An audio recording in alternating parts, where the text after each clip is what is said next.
idil ahaantiinba caways wanaagsan meel walba aad naga daawanaysaan aynu ka soo wada noqono dhammaan finalkii guud ahaan dunida iyo daafaha caalamkuba ay daawanayeen taasi oo taariikhda u gashay guud ahaan Somaliland iyo xidhiidh kubadda cagta Somaliland waxaa ka qabsoomay 2 sano gudahood in dhammaan habeen la ciyaaro iyadoo oo guud ahaan tartamayaasha ay isugu yimaadeen caasimadda tartankan aynu ka sheekanaynaa waa koobka loogu magac daray horyaalada ee championka oo galaya marxaladiisii labaad sanadkana galaya marxaladiisii saddexaad dhawaan bay ahayd markii kooxda Goodir ay ku iba furtay tartankaasi markii ugu horeysay iyadoo ku guuleysatay taariikhdana ay u gashay waxay kale ku guuleysatay ciyaartoygii ugu horeeyay Somaliland 30 sano ka bacdi ay yeelatay si official ah iyadoo gobolladoo dhan ay goob joog ka yihiin waxay Goodir sidoo kale chance u heshay inay dhammaan ku guuleysato abaalmarintii ugu badnaa haday tahay macallinkii ugu wanaagsanaa daafacyadii ugu wanaagsanaa iyo dhaxdii ugu wanaagsanaa tartankaasi iyo horyaalkii labadaba ay isku darsatay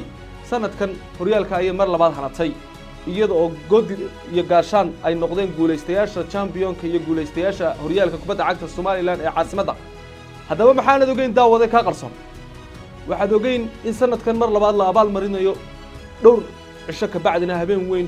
la qaban qaabinayo oo guud ahaan Somaliland oo dhan ay qayb ka noqon doonto iyadoo daafaha caalamka laga daawan doono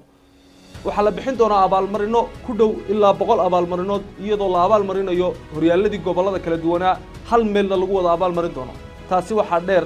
horyaalkii Hargeysa kii Berbera iyo kii Burco iyo kii Laascaanood iyo kii Cerigaabo iyo kii Boorama iyo kii Gibiley intuba goob joog ay ka noqon doonaan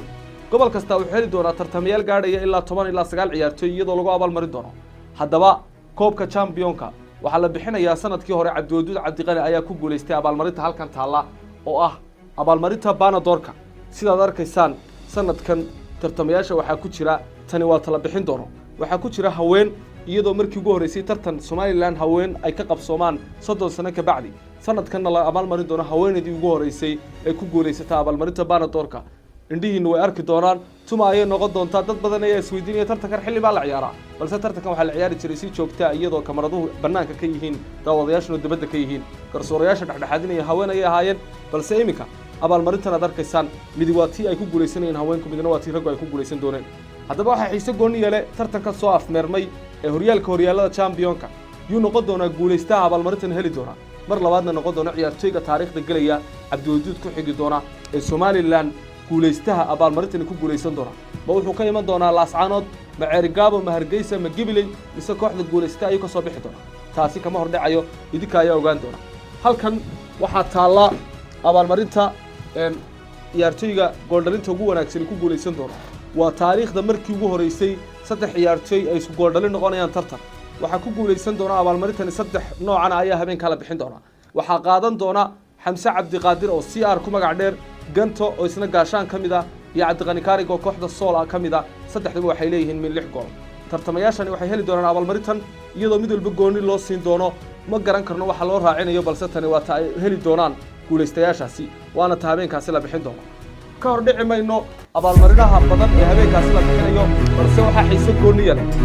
daawada aan ogeyn in habeenkan uu khaas u noqon doono gudahaan kubadda cagta haween iyo rag meel ku wada fadhiya hal goob lagu wada abaal marin doono iyaduna waa taariikh kale oo qormaysa sanadkan taariikho badan ayaa qormay in horyaalada guud ahaan qaaradda Afrika Somaliland ay noqotay championka koobka hirgelisa iyadoo guuleystayaasha laga soo xulay gobolada kooxihii ku guuleystay Hargeysa la isugu keenay waa markii labaad markii saddexaad baan imka galeynaa sanadkani oo xidhiidha 3 jeer ayuu qabsoomi doonaa abaalmarintan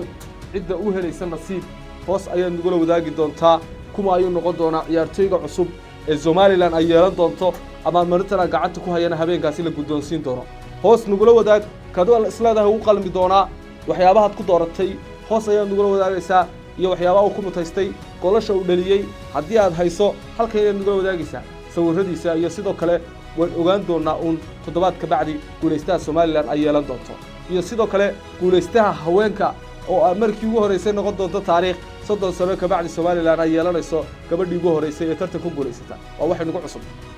guud ahaan abaalmarinahaasi ka hor dhici mayno daawadayaal sidaad arkayseen faallooyin kala duwan baa laga dhiibanayay hoos ayaa nagula wadaagi doontaa Hargeysa ayaa taariikhdaasi ku qorantay iyadoo oo sanadka soo socdana goob kale ay marti gelin doonto ma Burca ma Boorama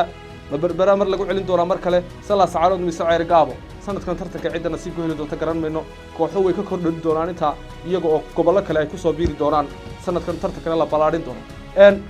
habeenkaasi ayaa inoo ballanaa guulaystayaasha iyo guud ahaan kubadda cagta dhammaan intuba ay goobjoog ka noqon doonaan cidda abaalmarintani ku guulaysan doonta waad salaaman tihiin warbixinaha kale aan idin wadaagi doonaa hoos ayaanu kala wadaagaynaa wixii ka soo kordhana halkan idin kala socon doontaa daawadayaasha ku xidhnaa sida joogtada uga fal celinayay mar walba waan idiin mahad celinaynaa goob kastaad ku sugan tihiin waa mid aan idiin hayno waad mahadsantihiin